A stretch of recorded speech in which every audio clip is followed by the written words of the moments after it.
Everyone, Paul here from Lulu. I hope everyone is having a good day. Thank you for joining us. We're going to get started with our Year of Writing from Prolifiko webinar. We're joined today by Bec and Chris, who are Prolifiko. So thank you both for joining us. I'm going to dive in real quick with a little background on Lulu. I'm sure a lot of you know a little bit about who we are, but we'll cover a little of that real quick, and then we'll get into the real meat of this webinar.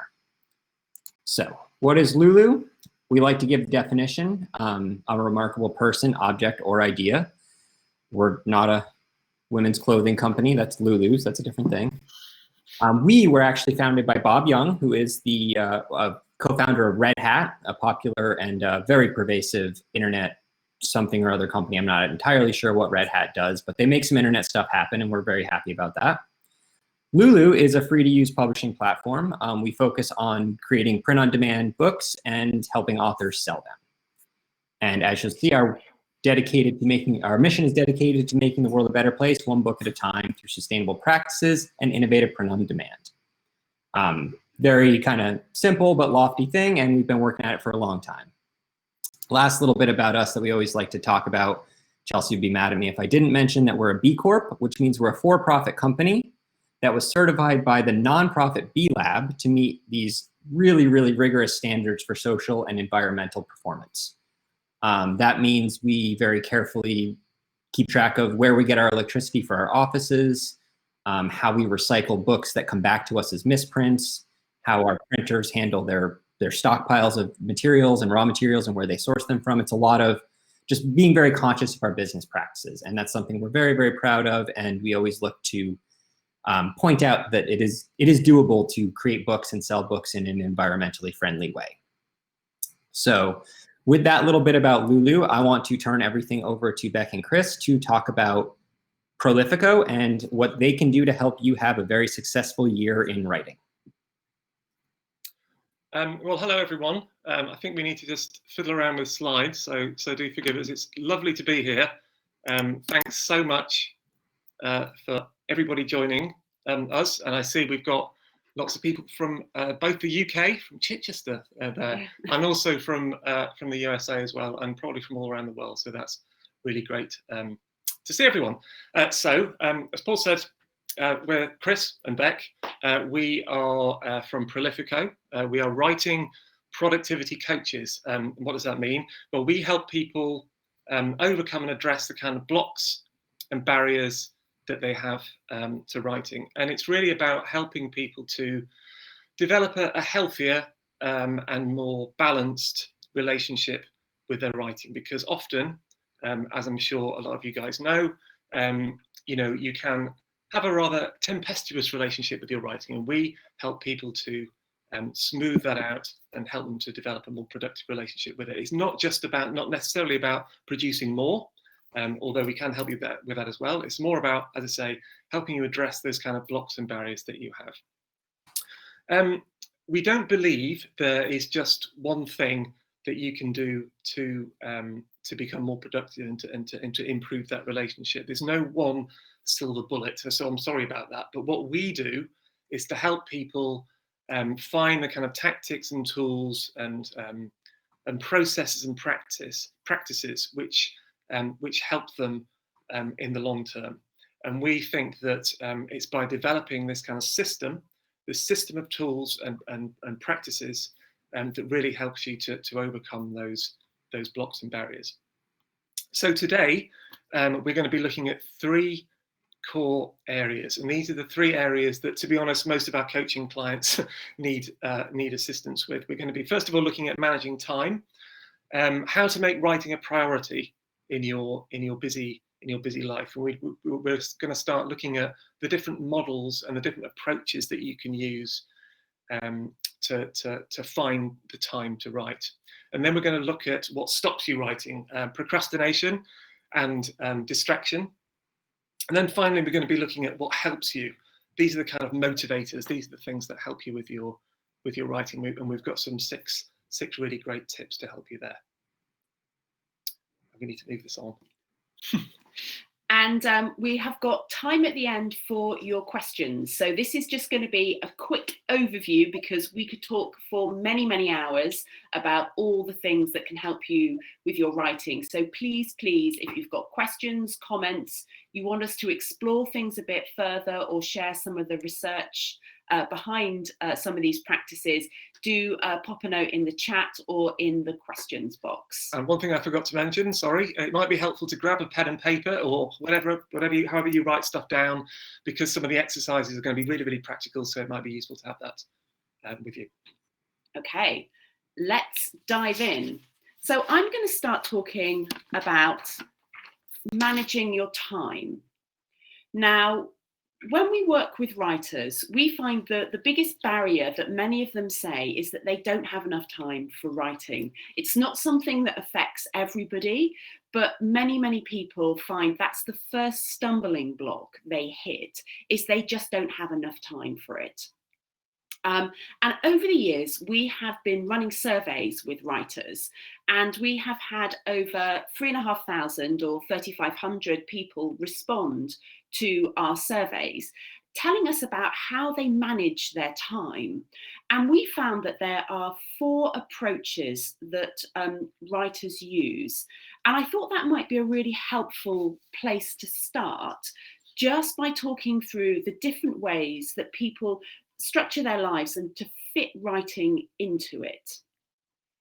Now, these are the 4 broad approaches, and I'm just going to run through each of them. But one thing to note is that it's not a fixed type. You don't fall into one of these categories and stay there forever. We find that people change how they find time and structure their writing. It can be across the course of a project. So, for example, they might first draft, they might work in one way, which is very different to how they find time for editing and restructuring. People change over the course of their lives. So they might move from one approach to another as they get older, as their lives get busier, or as writing becomes more of a priority. So these are not fixed types, and you can mix them up as you go along in your projects. So I'm going to get started with the first type of how people make time, and that's what we call daily doing. Now, this is your kind of typical daily habit, often showing up in the same time and the same place. And it's very much like a habit, in that if you don't do it, it feels really weird. And the research has shown that this is actually one of the most productive ways to write, and it's what most writers want to do. They would love to be able to write every single day. And the people who manage to do this are really satisfied with their writing practice. So it's a great approach if you're able to make it work, to have a really kind of nice, happy relationship with your writing. And you just have to learn to follow your kind of daily energy. So you're using a good time of the day to write. And what we find with the people who write daily is they're able to weather the ups and downs of writing. So if you have a bad day, doesn't matter, you turn up the next day and that might be better. So that's another reason why these are particularly contented writers. The second approach is what we call time boxing. Now, these are more kind of pragmatic, scheduled approach to writing. What they often do is look across a week or 2 and see what slots they have available for writing, and they organise themselves and block them in. And what's really important and helpful about this approach is that you treat your writing as a priority alongside other activities in your life. If it's got a slot in your calendar, you show up and you commit to it in the same way you would with other appointments. Some of our emerging research has found that these writers, they might not be as satisfied as the daily writers, but actually they are a bit more productive. And I think that's something to do with how constraints and boundaries really foster productivity. Knowing that you might not have another writing session for a few days makes you get the most out of what you've got there.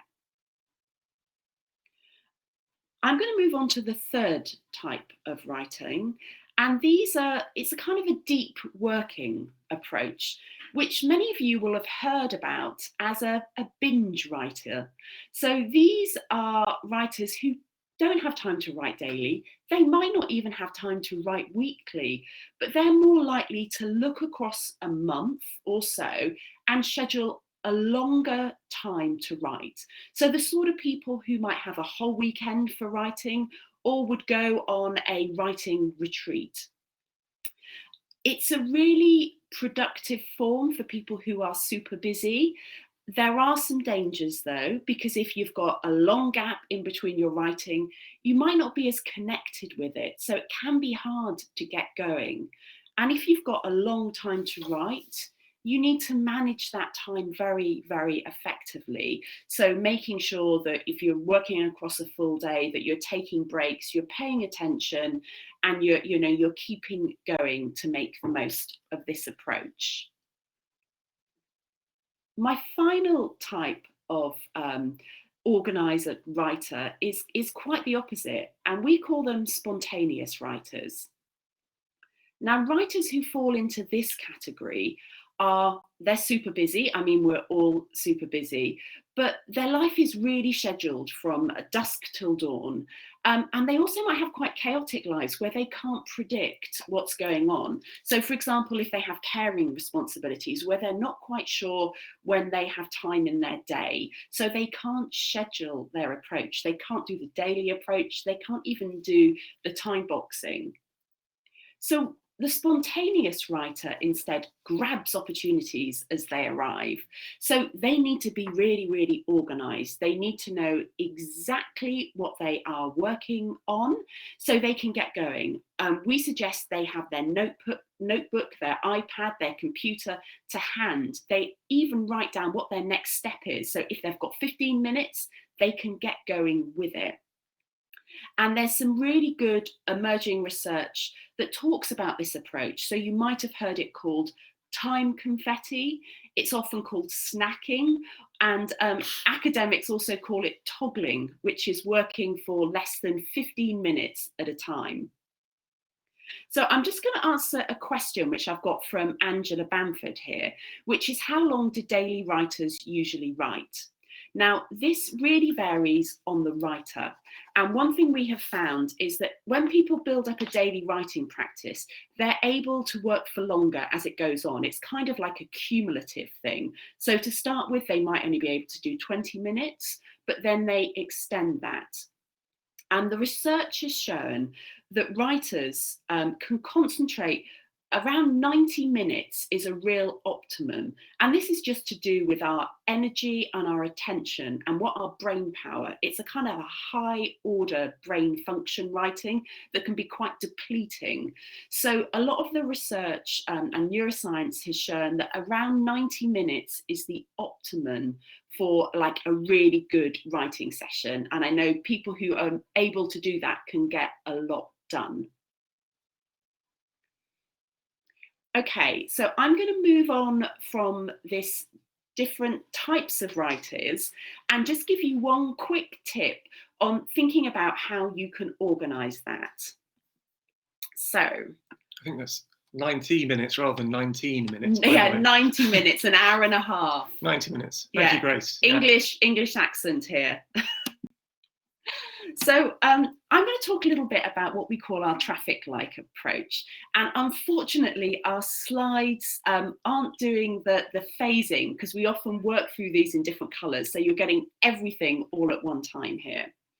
And the traffic light is a really good way to help you with scheduling time for writing, but it's also quite a good check-in on your own energy and attention, particularly to work out when is a good time for you to write. And the way we like to get you to think about it is just like a set of traffic lights. So starting with your red. Now, if you look across your schedule or your calendar, there will be times where you definitely can't write. This is where you might have a day job, you have a studies on, you have things that stop you writing. And we really suggest to people, do this as an exercise, block them out and don't feel guilty about them. You can't write every single day, all day. Most of us can't. Some, if you can, you're the lucky ones, but many of us can't. So don't feel guilty about these red times. Instead, let's look at some of these amber times. Now, these are the times that might be when you're, they might not be for very long. You might be a bit tired, but you can do something that contributes to your writing. And we really recommend that when people think about writing, they think about all the activities that contribute to your work in progress. So yes, the ideal is sitting at your desk and typing away and getting the words out. But actually, for many of us, it involves research, note-taking, even organising our files. And these are the sorts of activities that are great to do at amber times. The final and the best slot is your green for go. And these are the slots in your calendar and in your own time and energy where you can definitely write. So what would be great is that when you got these, schedule them in, grab them and go for it. They are such a helpful way of organising your writing. So that's a quick overview of managing your time. There's lots of different processes around this. If you've got questions, pop them in the chat and we can pick them up at the end. But the one thing to learn is how you write and the time you organise will change over the course of your project, between different projects and over the course of your writing life. So feel free to mix it up and experiment, and don't compare yourself to other writers or to a past version of your writing self, because that will only make you feel a bit sad and disappointed. It's just also worth saying that if you're interested in this and you really want to geek out on it, we've got quite a lot on our blog. Bec's written quite a lot about those different types of writing types. So yeah, just check out our blog as well. We've got lots more there. So on to our second area, which is what stops you writing. So this is all about overcoming procrastination and distraction. So procrastination is one of the main reasons why we get distracted and why we lose focus on the writing. But what is procrastination? So procrastination is the act, it may sound very familiar to a lot of you, is the act of delaying or putting off a hard or difficult task like writing, no surprise, in favour of doing something that is less challenging or more rewarding instead. And this quote actually comes from a psychologist. He's called Professor Robert Boyce. He was doing lots of work in this area around kind of writing productivity and writing procrastination specifically in the 80s and 90s. And again, if you're a writing geek like we are, you might want to dig into his stuff as well. When we procrastinate, we allow distractions to interrupt us, and we allow these kind of distractions and interruptions to take us away from the writing at hand. But there is a way to overcome procrastination and manage these distractions. But it starts with noticing and identifying the kind of things that trigger your behaviour. Now, what I'd like you to do here, if you're interested in doing this, is to grab a pen and a paper, because it's a little exercise. I think it might really help. Think about a time when you recently, when you got pulled away from the writing. Think about how you got distracted. Was it something new? Was it something new to you? Was that distraction a new thing, or was it something that you typically get distracted by? Some people know they have kind of distraction patterns. They kind of know the sorts of things that generally pull them away from their writing. Make a list of the kind of things that pull you away, and think really, really widely. So, for example, at the minute, one of my distraction tendencies is scrolling news on the phone. Doom scrolling. Has anybody heard of doom scrolling? It's that kind of constant need to kind of check your phone and check the news and check the headlines and all that kind of thing. So that's the sort of thing that distracts me. Social media is the kind of thing that distracts a lot of people. Housework is something that distracts people as well. At the minute, there's a lot of people living together at the moment. So distractions might be other people.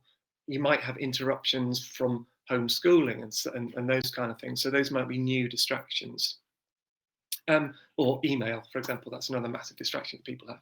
And again, try to think widely. So a lot of the kind of distractions that we have are very conscious. So we kind of know that we're doing them. So if you spend like half a day on Facebook, you know darn well that you're procrastinating. You know that you've got these distractions. But sometimes the distractions that we have are connected to our work, and that's where they're when they're hidden. So it's often things like more research or more reading. We always have that feeling that we need to do more before we start.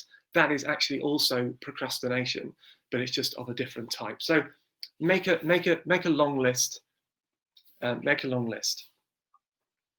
And once you've done that, what we're going to do now is design a distraction battle plan. So take one or two of those distractions that you have, and if you want to, you can use this formula now, or you can just take it away and have a think about how you can apply it to the distractions that you have.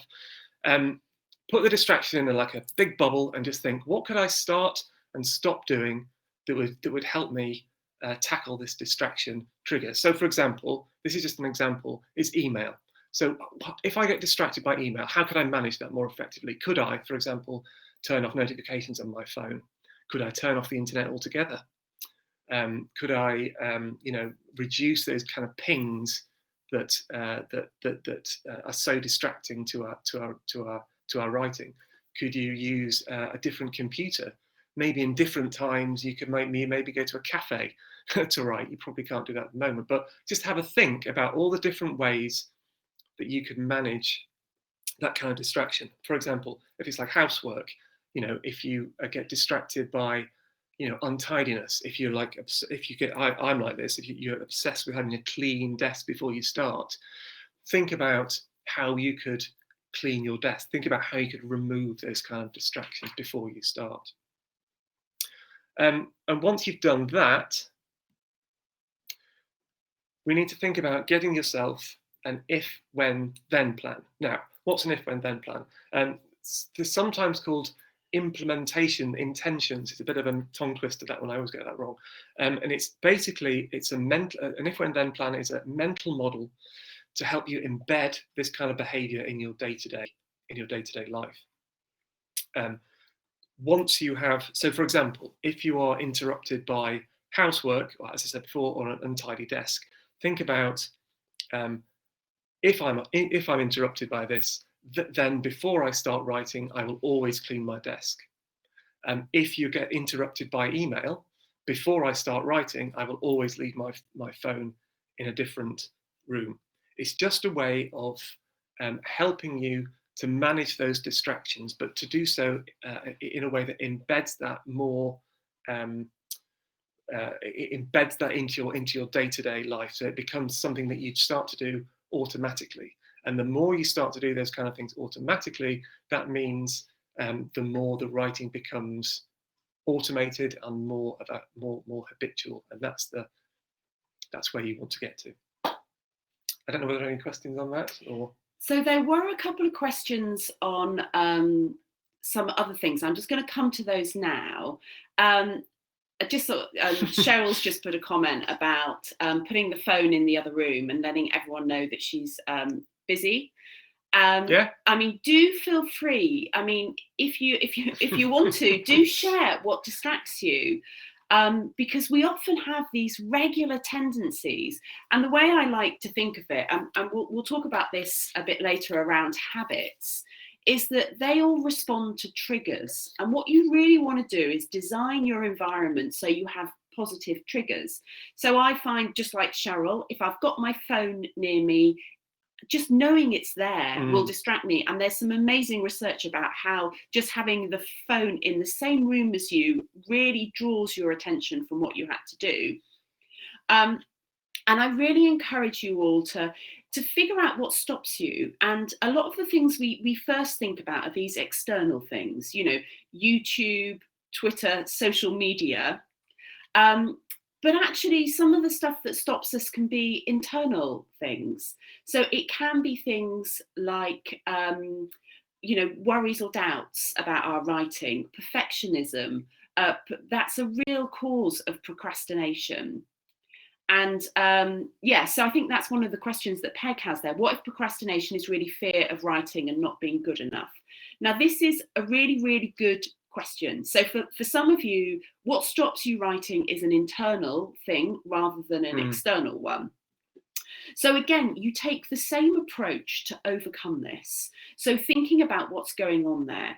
And one tip we give writers is to think about whether that fear is something you can, is it practical or is it hypothetical?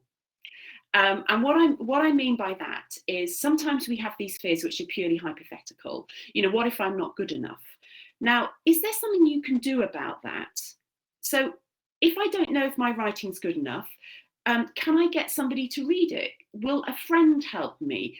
Can I get a reviewer? Can I get a beta reader? Can I pay for a professional read? You know, actually, when you're worried about that stuff, we spend more time with that fear than we do doing something about it.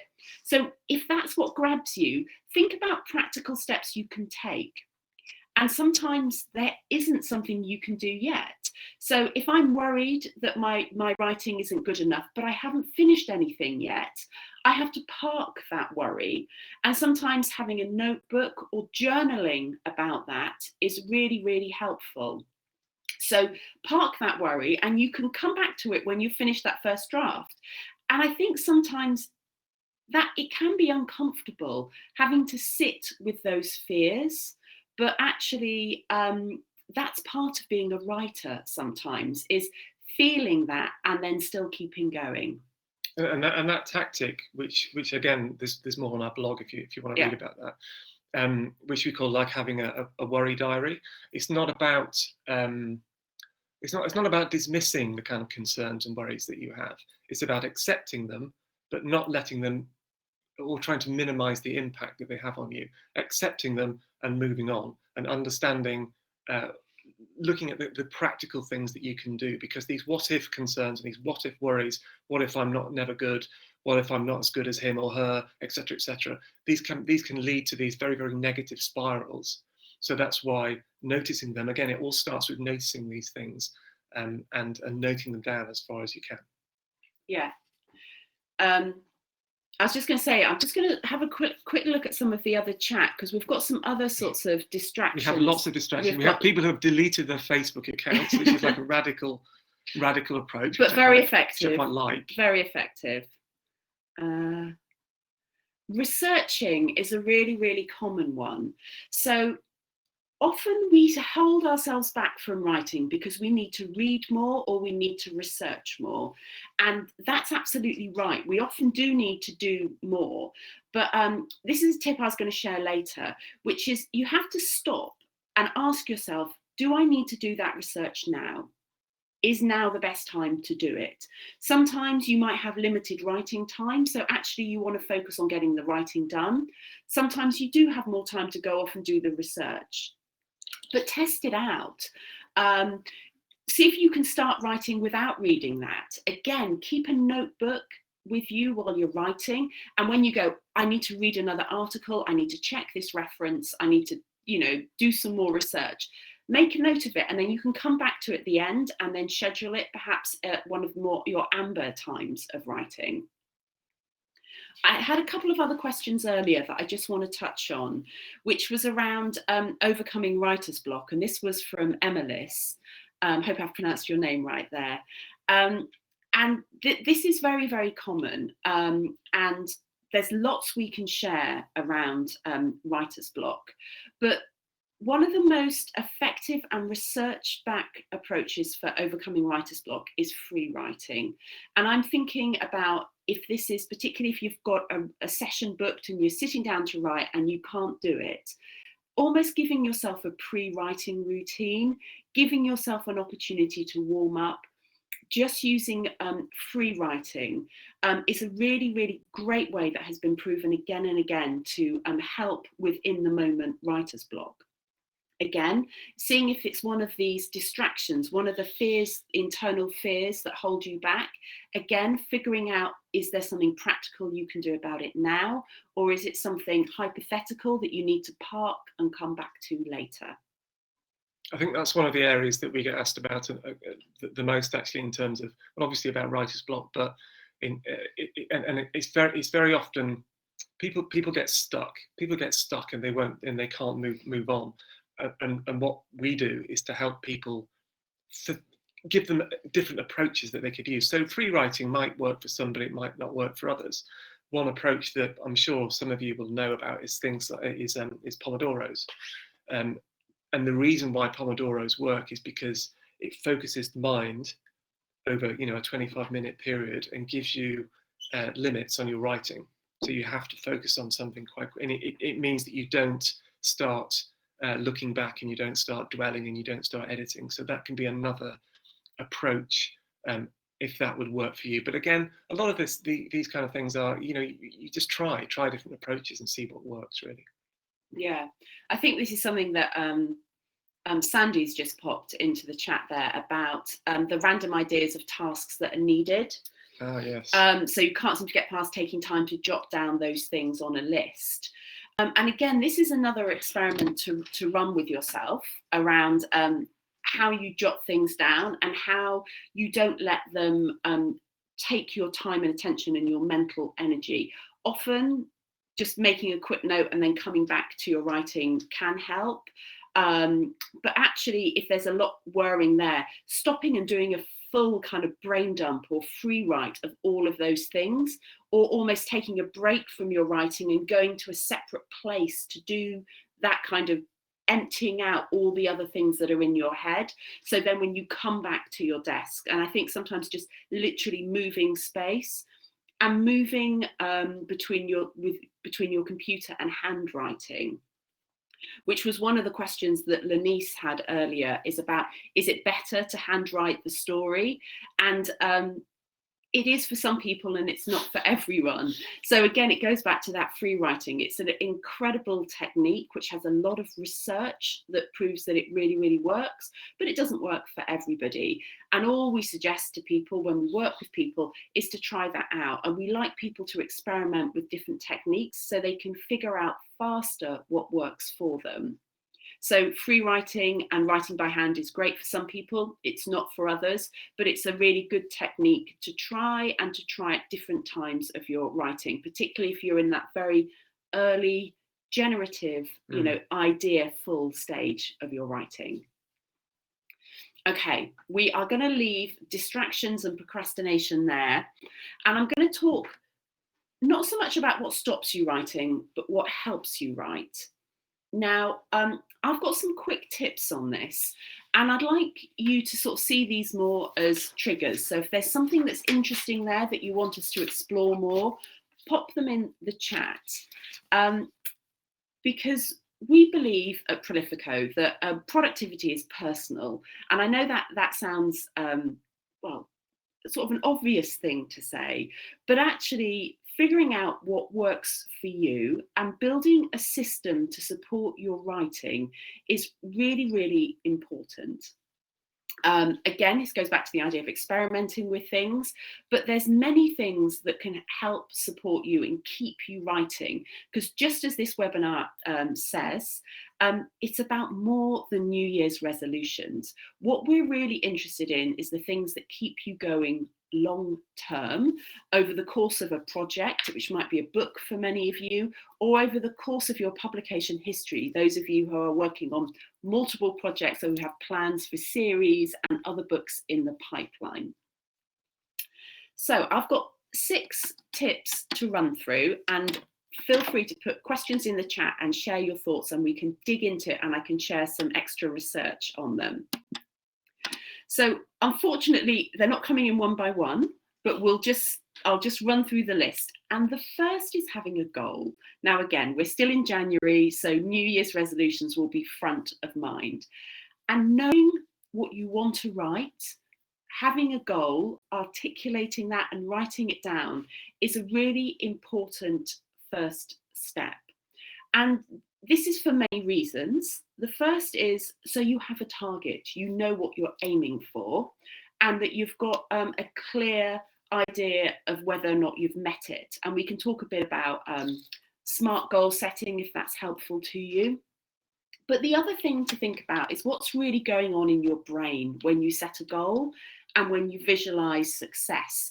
And what you're doing is starting to kind of fire the neural pathways that make you feel excited and motivated and kind of set up to be able to work towards that goal. So it's important to have something to aim towards, but actually you're priming your body and your brain to get going towards it. The second tip is about habits. And unfortunately, I do have some bad news for you. We talk a lot about writing habits, and habits are amazing. Habits are things that we do automatically without thinking.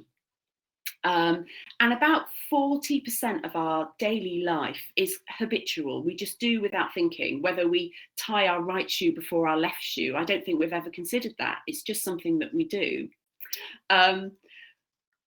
However, it's really hard for writing to fall into that definition because it requires quite a lot of mental effort. So instead of habits, I want you to think about having routines and having systems. And you can use the habit loop, so what is involved in a habit, to help you on that.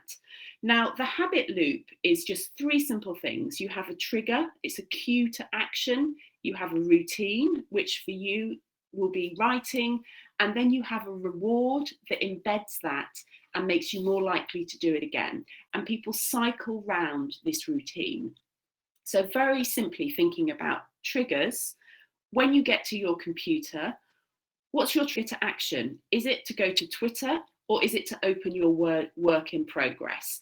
And what you want to start doing is setting it up so you're more likely to trigger your good writing practices and avoid the kind of things that Chris spoke about with the procrastination and distraction. My third point is around testing what you do. And this is a really important approach to figure out what's going on there, because often what we think is happening might not be what's going on.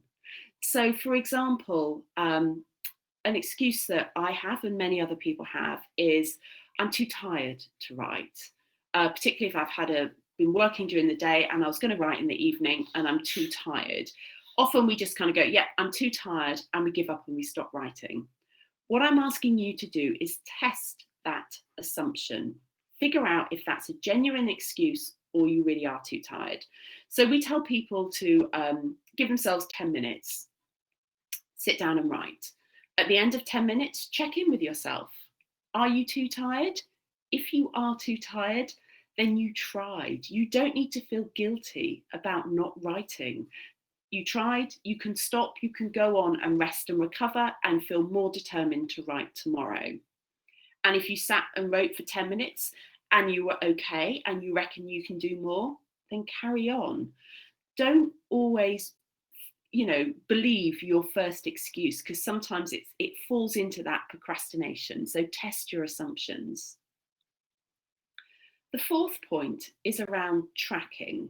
And this is really around observing your writing and learn from what works. Now, people track in different ways. There's all sorts of tools. There's online ones. People who write daily often like to make a note on a calendar. They might like to keep streaks going. But actually, it can be about more than that.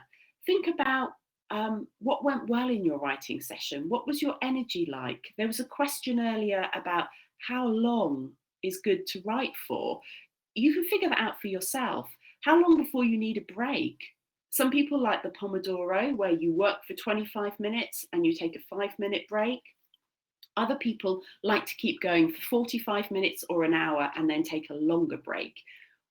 Your energy and attention will be different from other people, and the only way you can figure out what's productive for you is by observing what works.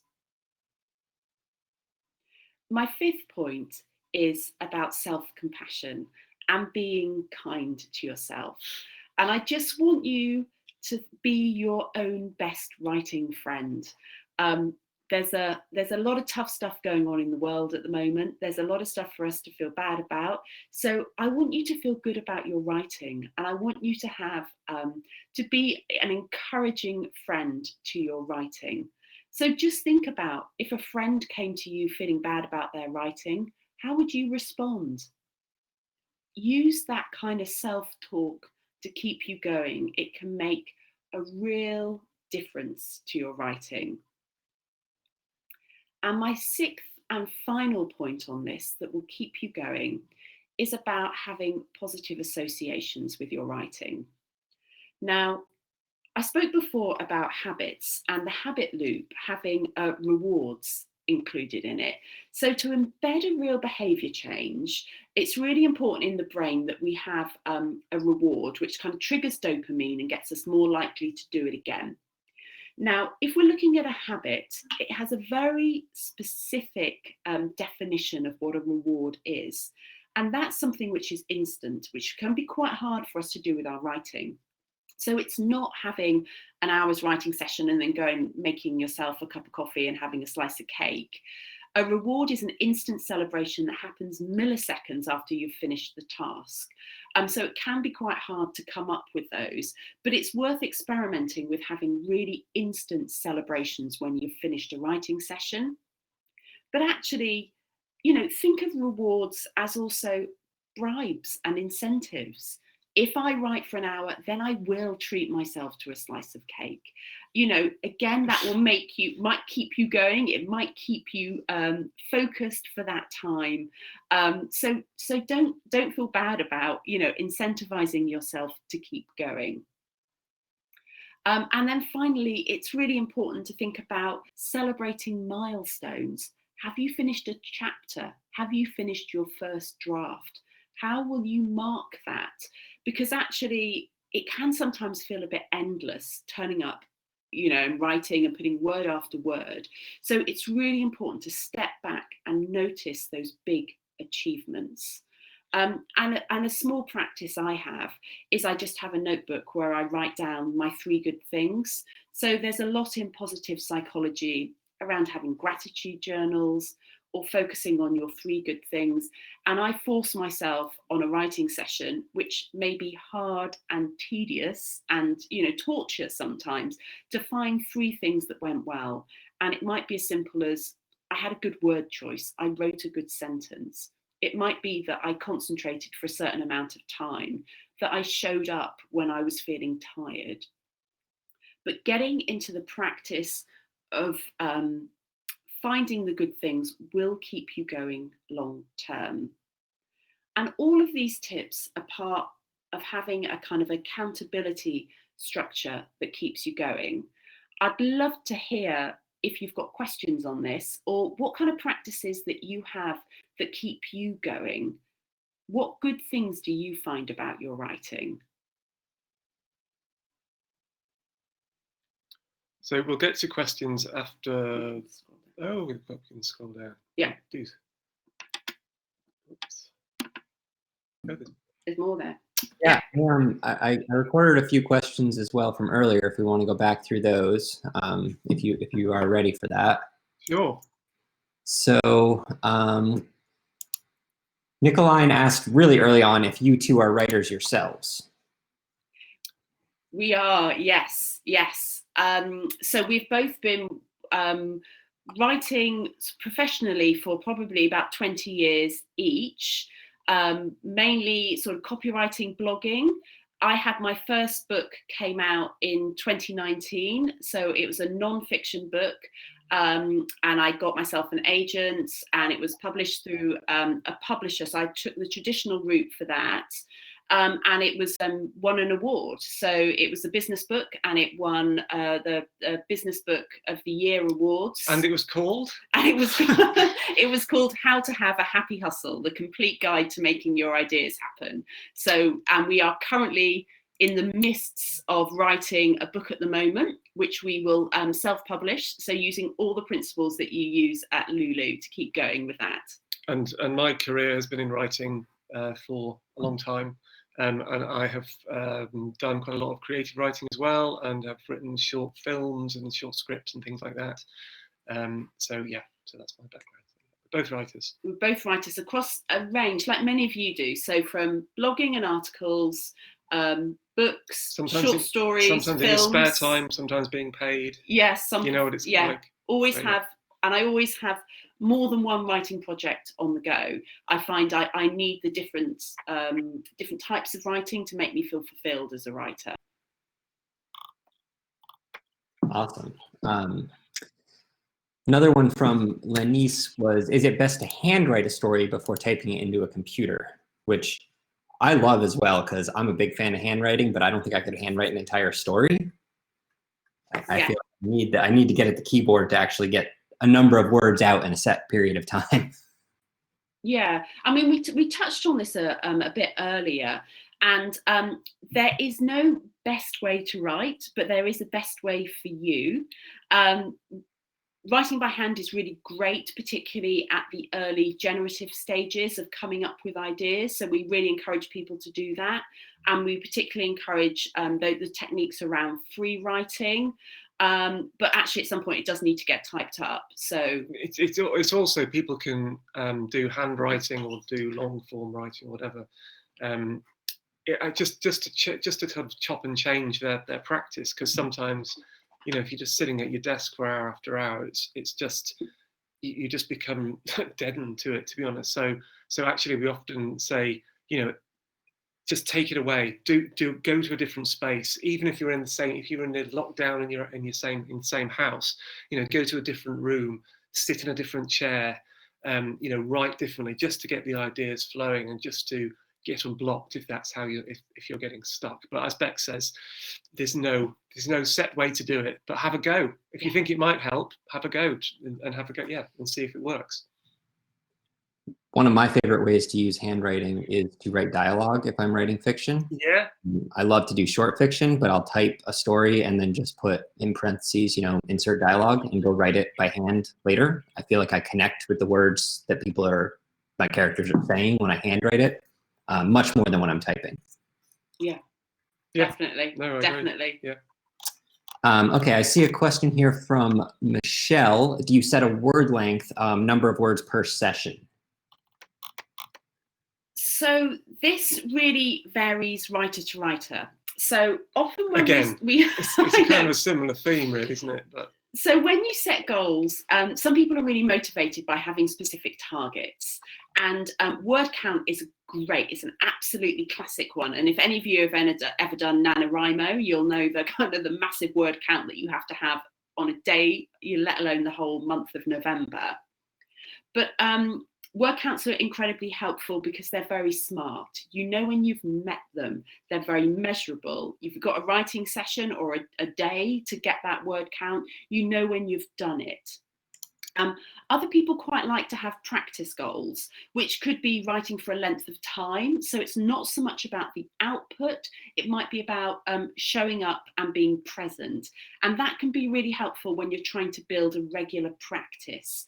Because let's say you're writing every single day. Some people might want to say they sit at their desks and they will write as long as they hit 500 words, and then they'll stop writing. And a lot of writers do that when they just stop at the middle of a sentence even and walk away because they've hit their word count, and that's what works for them.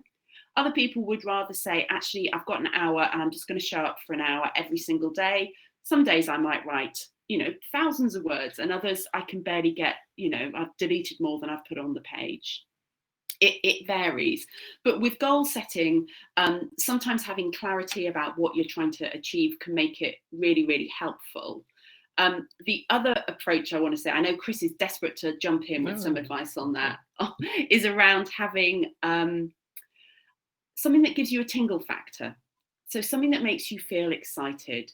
So there's no one way to set a goal, but think about what makes you feel good about that goal, because feeling a bit motivated and ready to be a bit challenged can be super helpful. Yeah, I mean, all I was just going to say is that basically goals, just be aware of the type of goal that you've got, because goals they all have pros and cons. So Bec said, you know, a word count goal can be really, really great, but actually a lot of writers find that actually it feels quite monotonous after a bit, just having the same amount, writing the same amount every day. So if it works for you, absolutely fine. But if it starts to feel a bit monotonous, then just change it to a different type of goal. So, you know, as Bec said, like there are project goals, so milestone goals. You can get into a certain part or a certain place in your work or whatever it is. So just think about the different types of goals and chop and change, and just don't stick to one. I think that's the main thing. Don't feel wedded to one particular type just because you've used it in the past. Just have a think about the different types of goals that you can use. Yeah, and I think this comes back again to the idea of writing block. Often a writer's block is down to a sense of overwhelm. So if you set yourself a goal which is too challenging and you don't achieve it, it can have a bit of a negative spiral on how you feel about your writing. So there's no perfect way to set a goal, and often we are too ambitious when we set goals, even for tasks or particularly longer term goals. So all we get people to do is reflect on what is a realistic goal. So let's go back to this word count, because it's a really helpful one. You know, say I'm going to try and write 1,000 words in an hour. See how many words you do write. And then you start to learn a bit more about what becomes a realistic goal. And then you don't get that sense of overwhelm or disappointment if you haven't achieved it. I'll second that one. I actually love tracking my word count. I usually do about half an hour writing sessions, but then I just spreadsheet how many words I got. And after 6 months or so of that, I was able to create a graph that showed what my average was. So I knew if I was having a productive session or not. Yeah. That's so good. I mean, people really like, I do encourage people to use sort of almost a visual method to do tracking. So it could be a notebook, it could be something like a calendar or something you stick up by your desk. Some people like spreadsheets. I'm working with a writer at the moment who, when she writes for a certain amount of time, it goes like, changes color for how long she's done. So she can look at her spreadsheet from a distance and see all of the kind of bright colors where she's, you know, exceeded her goal. And that feels really, really exciting. And I think one of the main things about the tracking side of things, and just Sandy is talking about how she likes that tracking tip, but you know, it helps people to spot patterns.